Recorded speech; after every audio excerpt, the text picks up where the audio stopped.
Hi guys, and welcome to another speed paint. This week I'm making an acrylic painting using mostly Grumbacher Academy and Winsor and Newton paints. The brushes that I'm using are all really old and they're all different brands, and a lot of them are way past their prime, but I love them anyway and they still work. Here's a pro tip. Nice brushes don't make nice grass usually. If you have trouble painting grass, it's probably because your brush is too high quality. You need a really old, crusty, dry brush that looks like Bart Simpson's hair for that, and you'll have amazing grass, I promise. So today I'm painting a fairy door with some mushrooms. It's not a tutorial, I'm just going to talk about what I'm doing. This video is kind of for beginners who are just starting to learn how to paint, so that I can talk about some tips that I didn't know when I was first learning, and hopefully it'll help somebody. I start by putting down 2 layers of a very dark green. You can tell what a huge difference the second layer makes, and I wanted to start with a really dark base so that I could add brighter colors on top of it. Then I roughly map out where my door is going to go. Nothing is set in stone in acrylic. You can always paint over stuff later after it dries if you don't like it. I usually paint with watercolors, and it took me a really long time to get the hang of acrylics just because they're completely backwards from watercolor. In watercolor, you paint from light to dark. Once you lose the white of the paper, it's gone forever. Like, good luck. But in acrylics, you paint from dark to light, and you work your way up to your highlights. And acrylic is really forgiving in that you can always add shadows later if you cover up too much of your dark color. So that's why the painting looks really dark in the beginning.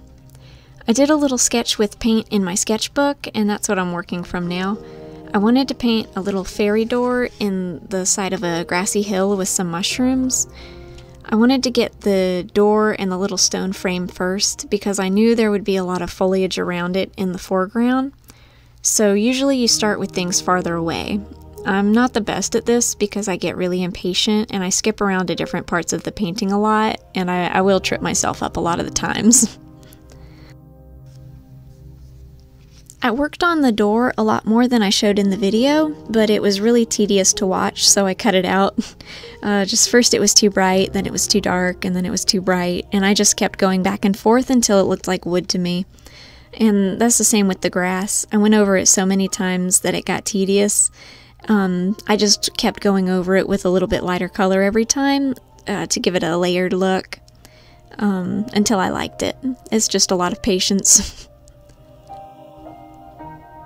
The best advice I can give to anyone trying to learn how to paint is just to paint a lot.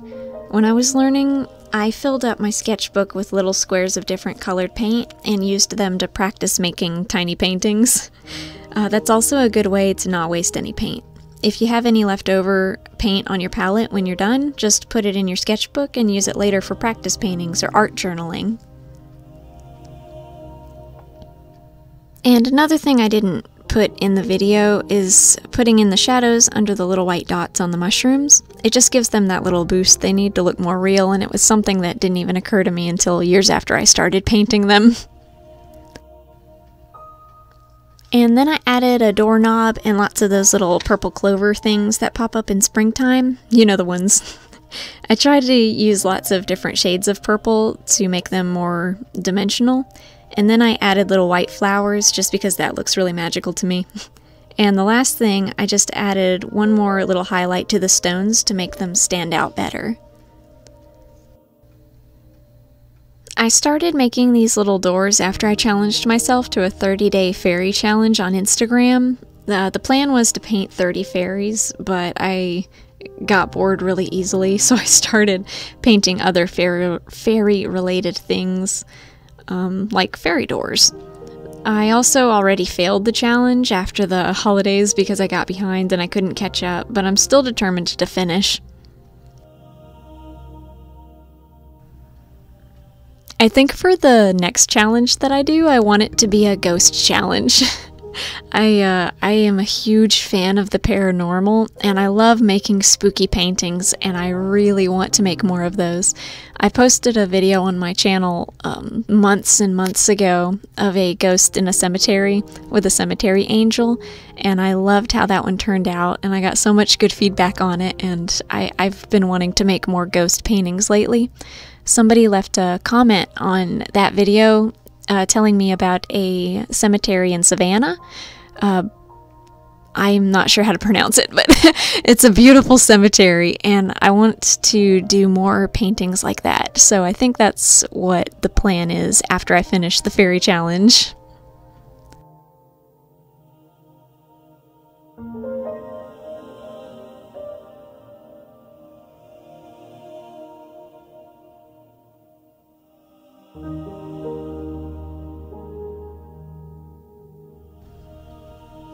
And if you're interested in owning this painting, or any of my other fairy doors, they'll be for sale on my Etsy very soon, after I varnish them and everything. I'll leave the link in the description box below. Or if you just want to follow my progress, I post most everything I make on Instagram at ClaraBelleArt. I'll put all of my social media and a list of all the materials I used in the description box below. I really hope that this helped somebody out there somewhere. Thank you so much for watching, and I'll talk to you again soon. Bye!